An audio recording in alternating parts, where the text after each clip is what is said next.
Ambati silks Kanchipuram sorry store now in Vijayawada. Exclusive పట్టు saris, సల్వాస్ and lehengas. Suman TV ప్రేక్షకులందరికీ ఉగాది శుభాకాంక్షలు. రమగారు మీకు కూడా ఉగాది శుభాకాంక్షలు అండి. ఉగాది శుభాకాంక్షలు జయ. సుమన్ టీవీ ప్రేక్షకులందరూ ఆయురారోగ్య ఐశ్వర్యాలతో తొలతూగుతూ ఉండాలని కోరుకుంటూ ఉగాది శుభాకాంక్షలు. ఉగాదిలో కూడా వచ్చేసాం, ఉగాది పండుగ జరుపుకుంటున్నాం. ఈ సంవత్సరం వాళ్ళ స్పీడ్గా అయిపోతుంది, చాలా త్వరగా వచ్చేసినట్టు అనిపిస్తుంది. ఉగాది అనగానే ముందుగా ఉగాది పచ్చడి, పంచాంగం, ఇవి రెండు మనం విశేషంగా మాట్లాడుకుంటాం. ప్రతి ఒక్కరం కూడా పంచాంగం కోసం ఎదురు చూస్తాం, పంచాంగం వింటాం, పంచాంగ శ్రవణం. ఏ రాశికి, నా రాశికి నాకు ఎట్లా ఉందని తెలుసుకోవడంలో ఎక్కువగా ఇంట్రెస్ట్ చూపిస్తూ ఉంటాం కదరమ్మ గారు. ఈ సంవత్సరం అన్ని రాశుల వారికి బాగుండాలని, అందరూ కూడా ఆనందంతో ఆరోగ్యంగా ఉండాలని కోరుకుంటూ మొదలు పెడదామండి. ఉగాది యొక్క విశిష్టత. సంవత్సర ఆరంభం మామూలుగా మన కాలగణనం నెలల్లో ఇన్ని రోజులు 2 పక్షాలని, ఇవి ఇన్ని నెలల్లోనూ 2 నెలలు ఒక్కొక్క ఋతువని, ఈ ఋతువుల లైను ఇది లెక్కగా నడుస్తుంది. ఈ మధ్యలో మనకి ఉత్తరాయణ దక్షిణాయనాలు, ఇది ఒక లెక్క కదా. అవును.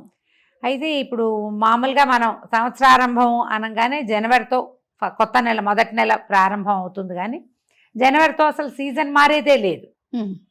జనవరి 31కి ముందు, అదే డిసెంబర్ 31కి ముందు, జనవరి 1కి తర్వాత డేట్ మారుతుంది, క్యాలెండర్ మారుతుంది, మనం రాసేది సంవత్సరాన్ని అంకె మారుతుంది తప్ప సీజన్లో గణనీయంగా ఒక్క పూటలో సూర్యుడు నిలబడ్డం కానీ తగ్గిపోవటం ఏం కనపడదు.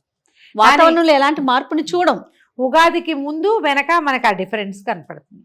అవును, ఋతువు యొక్క మార్పు, దాంతో జీవితంలో కొంత మార్పు జరగడానికి అవకాశం ఉందేమోనని అనిపిస్తూ ఉంటుంది మనకి తొలి కాలం నుంచి. అయితే ఈ ఉగాది ఈ రోజే చైత్రారంభంలో కాకుండా ఇంకా కొంచెం ముందుకుండేది, వెనక్కుండేది, ఇవన్నీ అనుకుంటాం. కానీ మనకి తెలిసి కొన్ని వందల సంవత్సరాలుగా ఇదే, ఒక 300-400 సంవత్సరాలుగా ఇదే మనం చేసుకుంటున్నాం.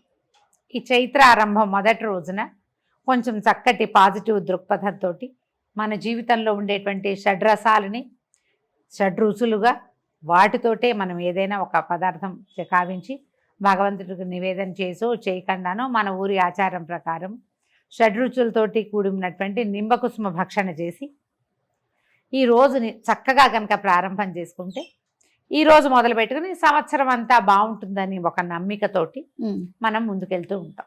జీవితం అంటే ఏమిటి, అన్ని రకాల ఇవి వస్తాయి.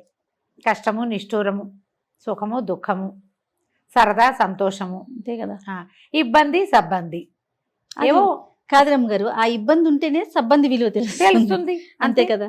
కష్టం ఉంటేనే కదా సుఖాన్ని ఎంజాయ్ చేయగలుగుతాం. లేకపోతే మొనాటనస్ గా ఉంటుంది. ఈ మొనాటనీ కాకుండా ఒక టఫ్ సిచ్యువేషన్, అందులో నుంచి ఈజ్, జీవితం తాలూకు సుఖము, మాధుర్యము ఏమిటో మనకు అప్పుడు అర్థమవుతుంది. అవును. దాని కలయికే మనం తినేటువంటి ఉగాది పచ్చడి. దాంతోపాటు మనం పంచాంగ శ్రవణం చేయటం చాలా కాలంగానే మనకి విధానంగా ఉంది. ఈ పంచాంగ శ్రవణం జనరల్గా మనం ఇప్పుడు ఏం చేస్తాం, 12 రాశుల వారికి ఎలా ఉందో తెలుసుకుంటాం. నీ రాశికి ఎలా ఉంది, నీకు రాజపూజ్యం ఎంత, నీకు అవమానం ఎంత, ఆదాయం ఎంత, వ్యయం ఎంత, తర్వాత ఏ నెలలు చాలా బాగున్నాయి, ఏమైనా విదేశీయానం ఉందా, ఈ సంవత్సరం కళ్యాణం ఉందా, వివాహయోగం ఉందా లేదా, విదేశీయానం ఉందా, చదువులో విద్యార్థులు ఎలా ఉంటారు, ఇవి మనం ఇప్పుడు తెలుసుకుంటున్నాం. మన ముందు కాలం వాళ్ళకి ఇవన్నీ ఉన్నాయా, ఈ ప్రొఫెషన్లు, ఈ ఉద్యోగ సద్యోగాలు ఏవప్పుడు ఏం లేవు. అప్పుడు ఏం చేసేవాళ్ళు, అప్పుడు ఏం తెలుసుకునేవాళ్ళు, వర్షాలు, పంటలు ఎలా ఉండబోతాయి, పంటలు ఎట్లా, చీడపీడలు ఏ రకంగా ఉంటాయి, ఏ కార్తెలు ఏ రకంగా వస్తాయి, కార్తెల్ని బట్టి విత్తనాలు విత్తే పద్ధతి మనం తెలుగు వాళ్ళు అలాగే ఫాలో అవుతారు. ఆరుద్ర కార్తెలు ఇది, ఈ కార్తెలు ఇది అని. మనం ప్రత్యేకంగా చెప్పుకునేది ఏంటంటే మృగశిర మనకి స్పష్టంగా తెలుసు. మన వైపు అంతా ఈ చేప మందేస్తారు మృగశిరలో. అవునా. తర్వాత ఏమో ఇది కూడా రోహిణి కార్తె, ఎండగా ఉంటాయి. ఈ 2 కార్తెలే అందరూ కామన్గా మాట్లాడుకుంటారు. అన్ని కార్తెల లెక్క ఉంటుంది. ఈ కార్తెలో విత్తనాలు వేయాలి, ఈ కార్తెలో కొయ్యాలి, ఈ కార్తెలో తీయాలి, ఇప్పుడు ఎండ ఉంచాలి, ఇవన్నీ విధానంగా ఉండేవి. అంటే వ్యవసాయ రంగం మొత్తం కూడా ఈ పంచాంగం మీద ఆధారపడే పని చేసుకునేదారమ్మ గారు.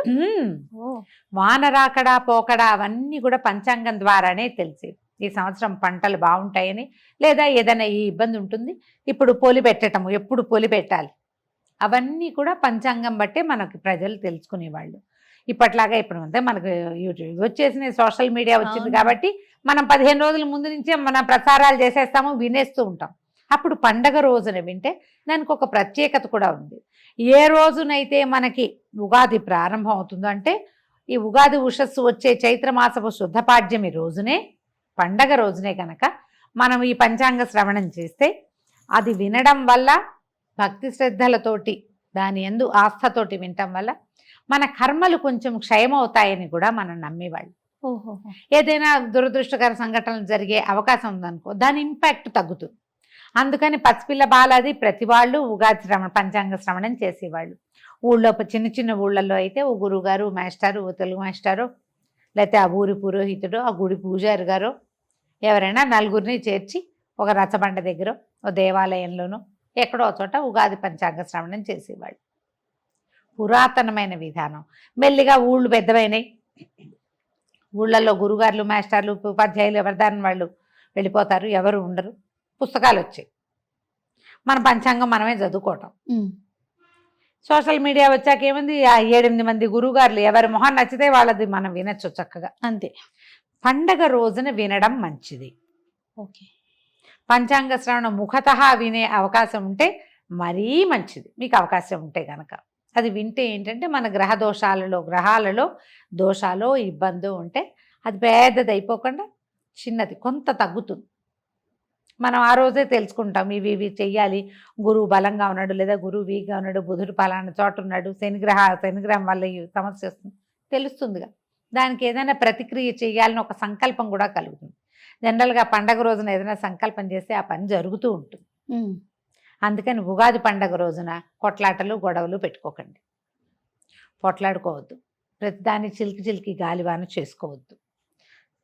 సంవత్సరానికి మొదటి రోజు ఈ రోజు బాగుంటే సంవత్సరం అంతా బాగుంటుందనే నమ్మకంతో ఉండండి. బాగుంటుంది అని నేను చెప్పట్లేదు, నమ్మకం మీరు నమ్మాలి అది.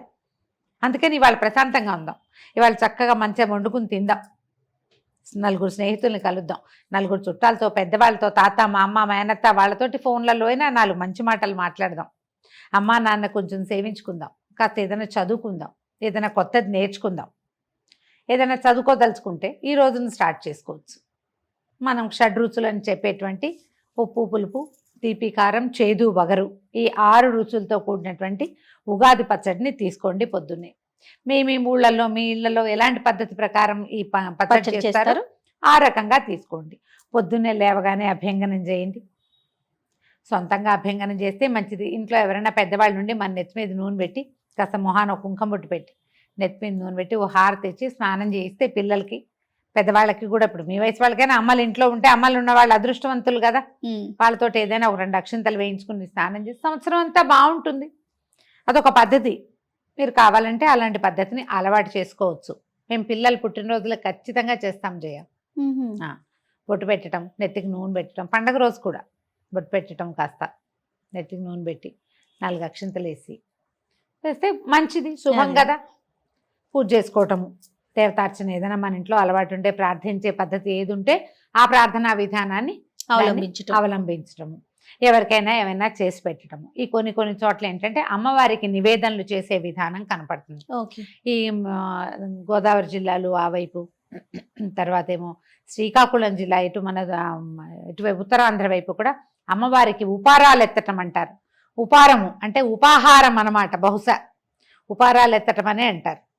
మా అత్తవారింట్లో ఏం చేస్తారంటే అమ్మవారి నివేదనని చేస్తారు ప్రత్యేకంగా. ఇక్కడ కూడా ఉంటాయి అట్లా కొన్ని ప్రాంతాల్లో. ఏంటంటే ఇప్పుడు గంగానమ్మకి అవి పెడతారు చూడు, అమ్మకి పెట్టుకుంటారు, అట్లా పండగ రోజున అమ్మవారికి పెట్టే విధానం కనపడుతుంది. ఇప్పుడు ఏంటంటే మనకి ఇది సీజన్ మారుతుందా, ఈ వేపపూత కాలంలోనూ అప్పుడు స్కిన్ ప్రాబ్లమ్స్ వస్తాయి, అనారోగ్యాలు వచ్చే కాలం ఇది. అవును, వేపపూత అంటారు, అట్లమ్మ అలాంటివి వస్తాయి. అందుకని ఈ అమ్మవారికి ఏదైనా బోనం ఎత్తటం అలాంటివి చేస్తారు. మేము ఈ పద్ధతులు మీకు అలాంటివి ఉంటే చేయండి. ఒకవేళ లేదు మేము చేయదలుచుకున్నామంటే చాలా సింపుల్ మెథడ్. మామూలు మనం వంట చేసుకోవడం, పప్పు కూర పులుసు 4 పదార్థాలు వండుకోవటం, తర్వాత పాయసము పులిహార గారెలు బూర్లు పొంగు బూర్లు, ఇవి 5 రకాలు.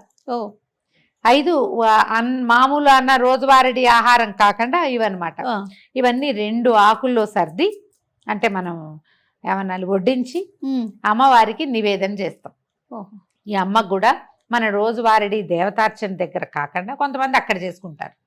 మా వాళ్ళు ఏం చేస్తారంటే ఒక గోడకి బొట్టు పెడతారు. ఒక 3 అదే పసుపు గుండ్రంగా రాసి 3 కుంకుమ గీతలు గీస్తారు, 4 బొట్లు పెడతారు. అది చూసేసరికి మనకు ఒక జేజ్ ఫీలింగ్ వస్తుంది. అక్కడ ఒక దీపారాధన చేసుకోవటము, వంట ఇంట్లో గోడ దగ్గర ఎక్కడైనా చేసుకోవచ్చు. కాస్త అగరబత్తులు ధూపం వేయటము, తర్వాత ఈ 2 ఆకుల్ని అమ్మవారికి నివేదన చూపించటం. ఒక ఆకుని చాకలికి ఇస్తారు ఊళ్ళల్లో, అదొక అలవాటు ఉంటుంది. ఇళ్లలో బట్టలు ఉతికే అలవాటు ఉన్న వాళ్ళు ఉంటారు కదా కొన్ని ఊళ్ళల్లో, అవకాశం ఉంటే అట్లా ఇవ్వటం. ఎవరికైనా మనకే పని వాళ్ళు ఉన్నారు లేదా వాచ్మెన్ ఉంటారు, ఎవరికైనా ఒక ఆకు మనం వడ్డించిన దాన్ని వాళ్ళనే ఇంట్లో పిలిచి భోజనం పెట్టగలిగారా మహత్తరంగా ఉంటుంది. ఆ ఆకు వడ్డన వాళ్ళకి. 2వ ఆకు గృహస్థు భోజనం చేయొచ్చు, గృహలక్ష్మి అయినా చేయొచ్చు, గృహస్థ అయినా చేయొచ్చు. ఇంకా అది నివేదన కింద అనమాట. ఇలా చేస్తారు. అలవాటు ఉంటే చేసుకోండి. ఈ ఉపారాలు ఎత్తడం కూడా అమ్మవారికి విశేషంగా చేసి అన్ని గార్లు బూర్లు అవి చేసి 9 రకాలు కూడా పెడతారట కొన్ని పద్ధతులు. అది ఏం లేదు, మనమే ఏదో చేసుకుంటాం, బొబ్బట్లు అవి ఇవి స్వీటు హాటు చేసుకుని 2-3 ఫ్రెండ్స్నో చుట్టాలనో పిలుచుకుని భోజనం చేయొచ్చు. మనమే ఉన్నాం, మనమే 4 షడ్రసోపేతమైన భోజనాలు చేసుకోవటం, హాయిగా నవకాయ పిండి వంటలు అవిను భోజనం చేయటం, చుష్టుగా చక్కగా తాంబూల సేవనం చేయటం. ఎవరైనా వీలైతే ఫ్రెండ్స్నో చుట్టాలనో బంధువులనో ఎవరో ఒకళ్ళ బంధు దర్శనం చేయండి, ఈ రోజున మంచిది అని చెప్తారు. దర్శనాలు లేవు, మనకు ఫోన్లు ఉన్నాయి కదా, వీడియో కాల్స్ చేసుకుని ఏ ఊరు వాళ్ళనైనా చూసేసేసి అమెరికా వాళ్ళని కూడా హాయిగా ఎవరితోటైనా మంచి మాటలు ఆడుకోండి. ఏదైనా కొత్త నిర్ణయం మంచి నిర్ణయం తీసుకోండి. సరి అయిన ఆలోచన విధానాన్ని అవలంబిస్తూ ఈ ఉగాది పండుగని చక్కగా ముందుకు తీసుకెళ్దాం. మరొకసారి ఉగాది శుభాకాంక్షలు రమ్మగారు. మీకు కూడా జయ మరొకసారి ఉగాది శుభాకాంక్షలు.